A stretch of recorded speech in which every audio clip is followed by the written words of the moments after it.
Commander Keela Val'Doran stood on the observation deck of the Tyraxian warship Sunderer, her four-fingered hands clasped behind her back as she gazed down at the blue-green planet below. Earth, they called it. Such a simple name for such a problematic world. Commander, her second-in-command, Lieutenant Nix, approached with a datapad. The Council has transmitted your final mission parameters. Keela didn't turn.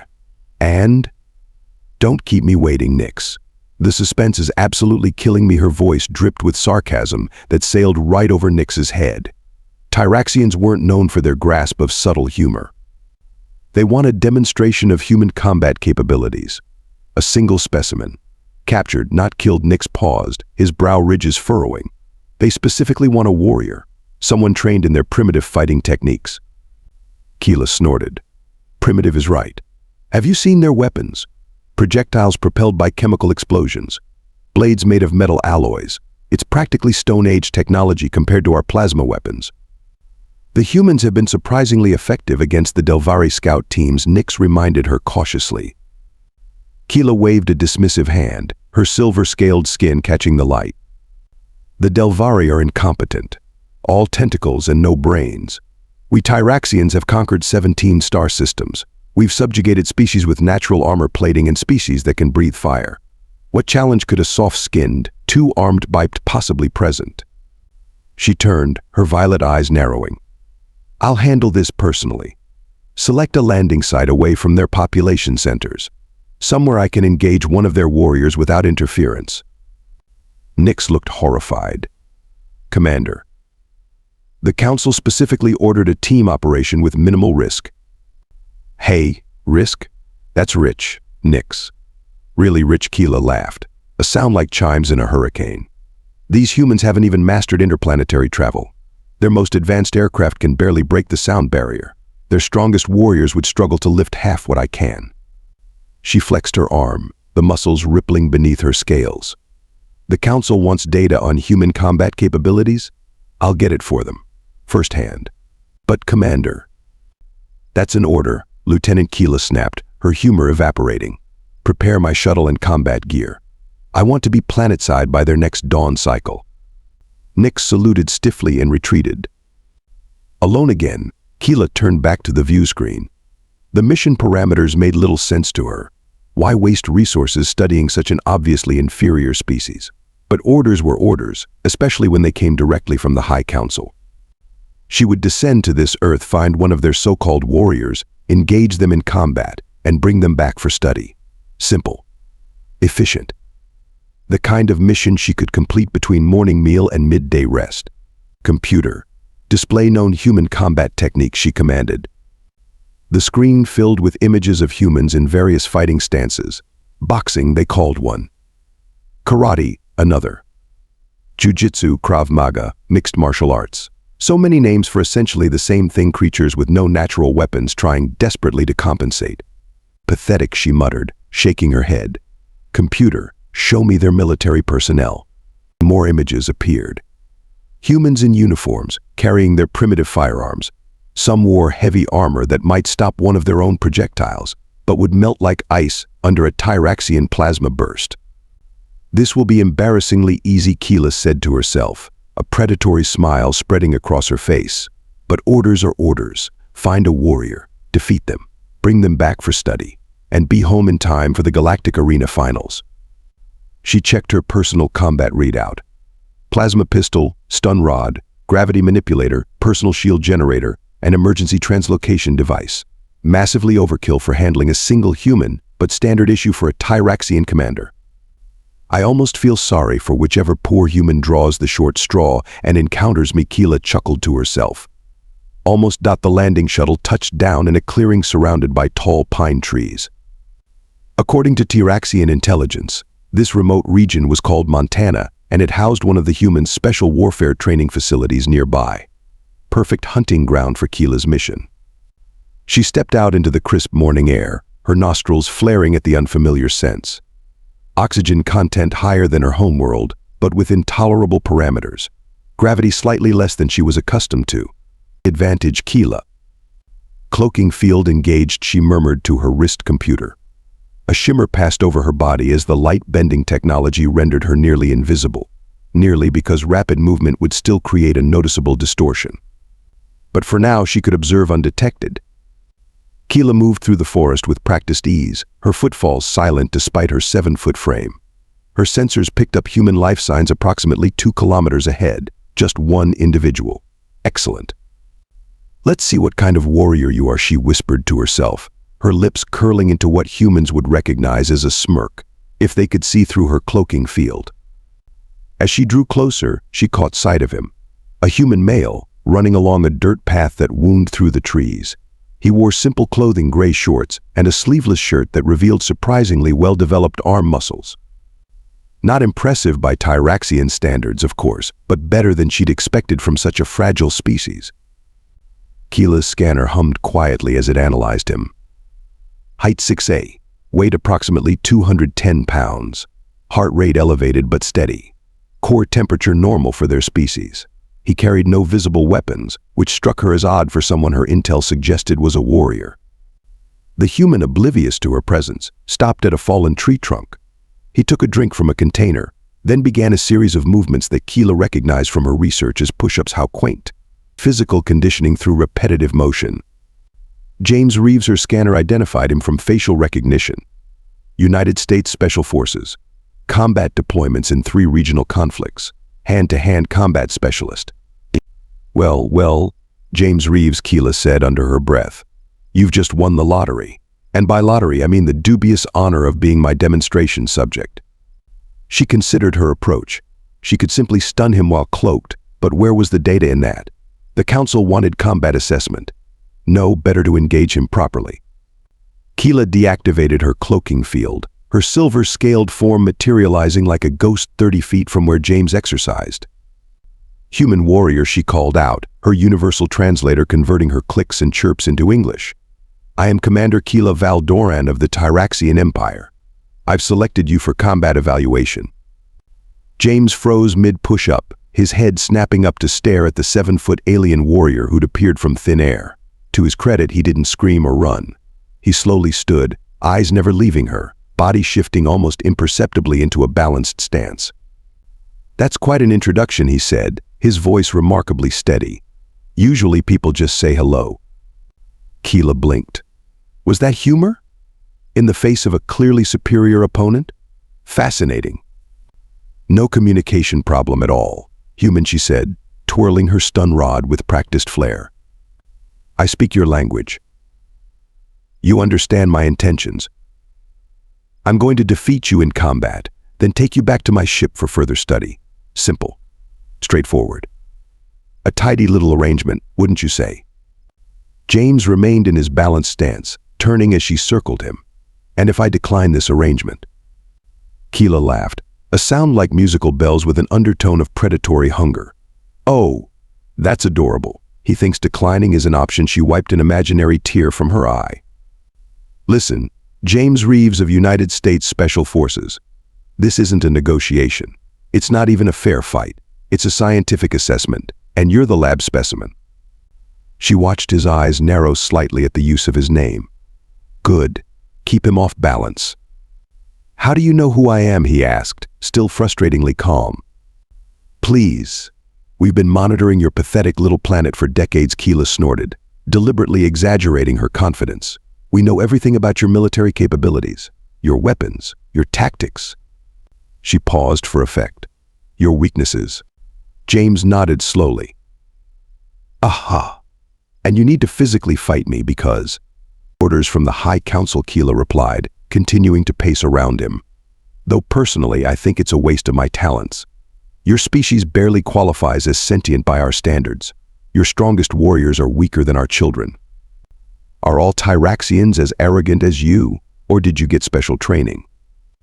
Thanks, James replied, maintaining his distance. I eat my vegetables. James staggered slightly, his body suddenly much heavier.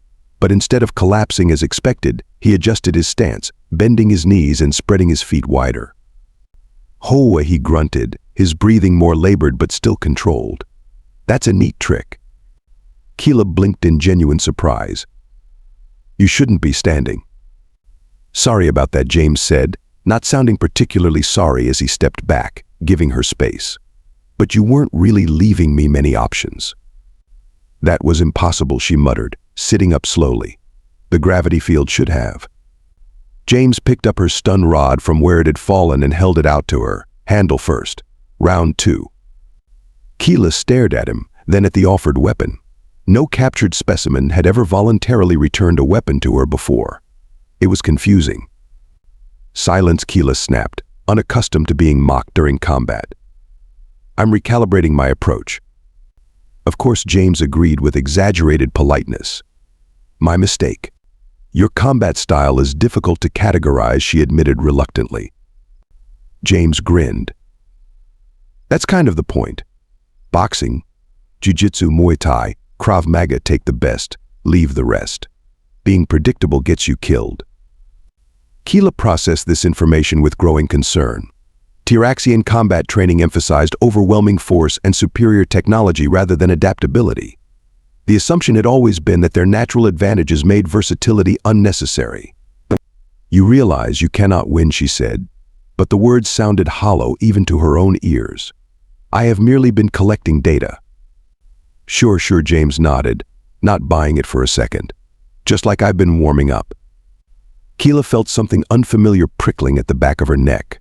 Was this doubt? Impossible.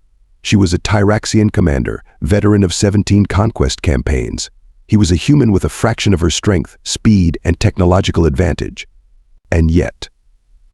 She glanced at her wrist computer, confirming that her vital signs were transmitting to the Sunderer. Lieutenant Nix would be monitoring the engagement. The thought of him witnessing her momentary setback was distasteful. I believe I need to adjust my parameters, she announced, trying to sound clinical rather than rattled. You have demonstrated capabilities beyond standard human baseline. This requires a more comprehensive approach. James crossed his arms. Meaning what, exactly? Meaning, Keela replied, drawing herself up to her full height, that I will now treat you as a Class 3 combatant rather than a Class 5. You should be honored. Few species achieve such a rapid reclassification. I'm touched, really, James said, placing a hand over his heart. So what does that mean in practical terms? Keela accessed her full combat arsenal, her confidence rebuilding as she reviewed her remaining advantages. It means, James Reeves, that you are about to experience the full combat capabilities of a Tyraxian commander. Sounds exciting, he replied, dropping back into a ready stance. But I think you're forgetting something important. And what might that be? James smiled, but there was steel behind it. I haven't shown you my full capabilities either. Keela activated her personal shield generator, a shimmering blue field enveloping her silver-scaled form. Let's continue your assessment with proper protection measures in place, she said, trying to sound bored rather than cautious. Fancy, James commented, eyeing the energy shield. Force field. A simplified explanation, but accurate enough for your comprehension, Keela replied. Your primitive attacks cannot penetrate it. The field absorbs and dissipates kinetic energy. James nodded thoughtfully. So punching it would be like hitting a wall of jelly. A crude analogy, but essentially correct. Good to know, he said, then surprised her by sitting down on a nearby rock and taking a drink from his water bottle. Keela stared at him. What are you doing? We're in the middle of combat assessment. Taking a break, James replied calmly. You've got your shield up, so there's not much point in me attacking, is there? Might as well conserve energy. Keela's mouth opened, then closed. This was not how combat was supposed to proceed. You can't just take a break. Why not, James asked, genuinely curious. You said yourself you can go 36 hours without rest. I can't. So strategic rest seems like a smart play to me. Keela's combat system struggled to compute this development. The human was using his inferior stamina as a tactical advantage by forcing pauses in the combat, preventing her from establishing a rhythm. Fine, she huffed, deactivating her shield to conserve power. Use this opportunity to explain your earlier success. For my data collection. James grinned. You want me to explain how I beat you? That's not very sporting. I wasn't beaten, Keela insisted through gritted teeth. I was momentarily disadvantaged due to incomplete data. Right, James nodded, taking another sip of water. Well, since you asked nicely. Humans might not have your strength or speed, but we've spent thousands of years figuring out how to fight things bigger and stronger than us. Keela's recording systems activated automatically. This was precisely the kind of intelligence the Council wanted. Continue, she prompted. See, throughout our history, we've rarely been the apex predator, James explained. Lions, bears, wolves, all stronger than us. So we learned to observe, adapt, use leverage and momentum, he shrugged. When you're outgunned, you get creative or you die. Keela processed this. But your species became dominant on this planet. Not through raw strength, James countered. Through cooperation, tool use, and learning from our mistakes. Every time we got our asses kicked, we figured out why and came back smarter, he tapped his temple. That's our real advantage.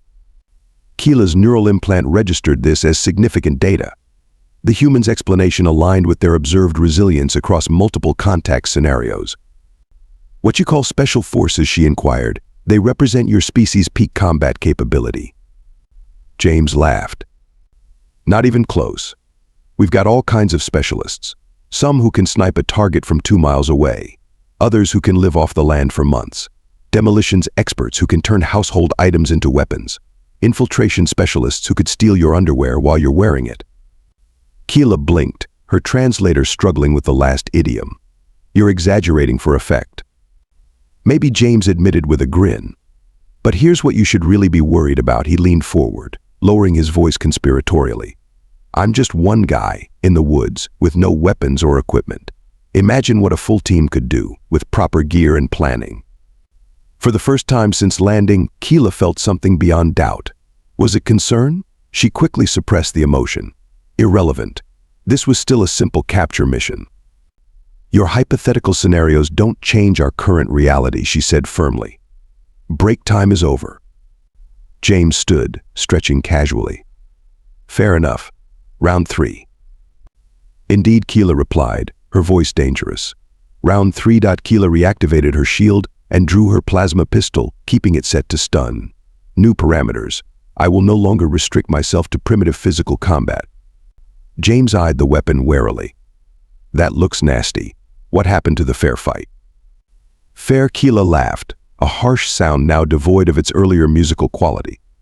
There was never anything fair about this, human. I am a Tyraxian commander. You are a test subject. The parameters have simply been adjusted to reflect your unexpected capabilities. So you're cheating because you're losing, James translated, his eyes scanning the surroundings. Got it. I am not losing, Keela hissed, her composure cracking. This is standard protocol for Class 3 combatants. Whatever helps you sleep at night, James replied, then dove behind a large boulder as Keela fired her first stun blast. The blue energy pulse splashed against the rock, leaving a scorched mark. Keela advanced cautiously, weapon trained on the boulder. Surrender now and I'll ensure the examination process is painless. Tempting offer, James called from behind his cover. But I've got a counteroffer. You get back in your spaceship and we forget this happened. Not an option, Keela replied, circling to get a better angle. The Council requires data on human combat capabilities.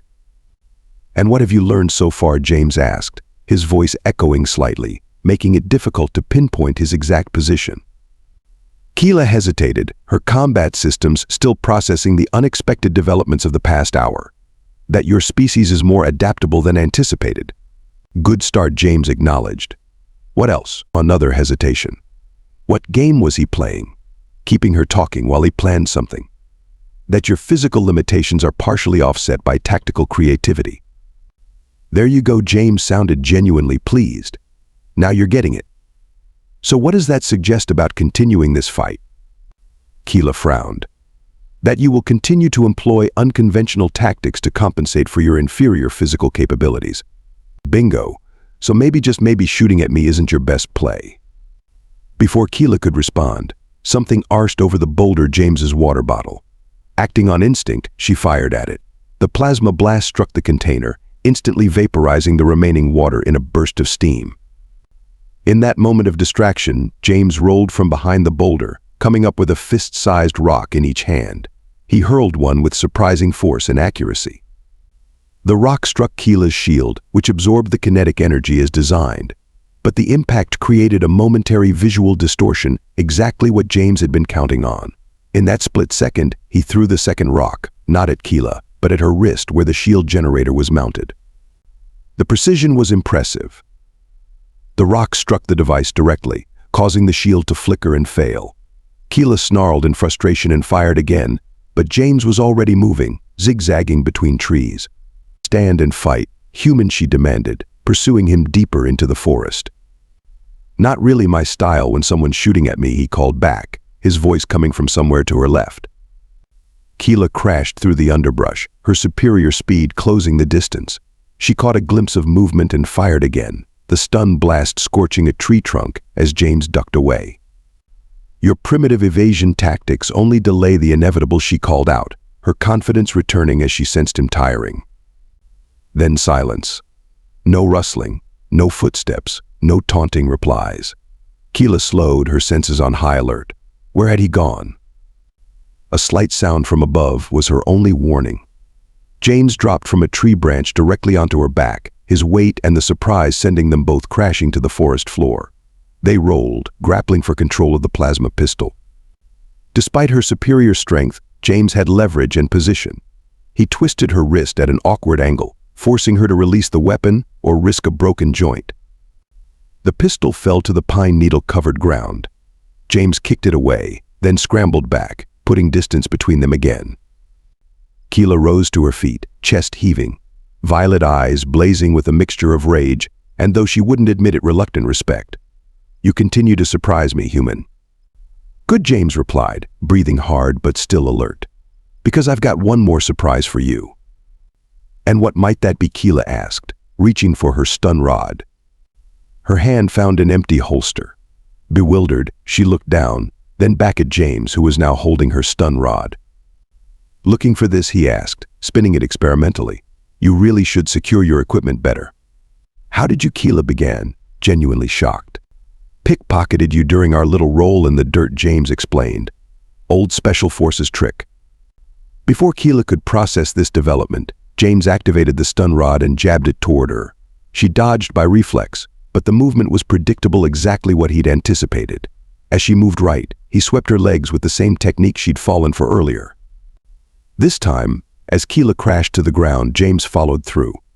The stun rod pressed against her neck, its energy field sending paralyzing waves through her nervous system. The last thing she saw before losing consciousness was James's face hovering above her, looking not triumphant but concerned. "Sorry about this," he said, his voice fading as darkness closed in. "But you didn't leave me much choice." Keela regained consciousness gradually, her neural implants struggling to reboot after the stun rod overload. Her first realization was that she wasn't restrained. Her second was that she was still on Earth, lying on what appeared to be a makeshift bed of pine boughs. "Welcome back," James said from where he sat nearby, tending a small fire. "You've been out for about 40 minutes. Keela sat up cautiously, her hand instinctively checking for her weapons. All gone.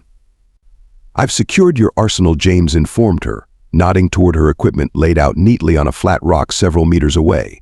"Hope you don't mind," seemed prudent under the circumstances. Keela struggled to process what had happened. "You defeated me." "I wouldn't put it that way," James replied, poking at the fire with a stick. "Let's just say I convinced you to take another break." Keela stared at him, bewildered by his casual attitude. "Why am I not your prisoner? You had the opportunity to capture or kill me." James looked genuinely surprised. "Kill you? Why would I do that? You said yourself this was just a data collection mission," he shrugged. "As for taking you prisoner, what would be the point? Your ship would probably just send more troops, and things would escalate. Nobody wants that."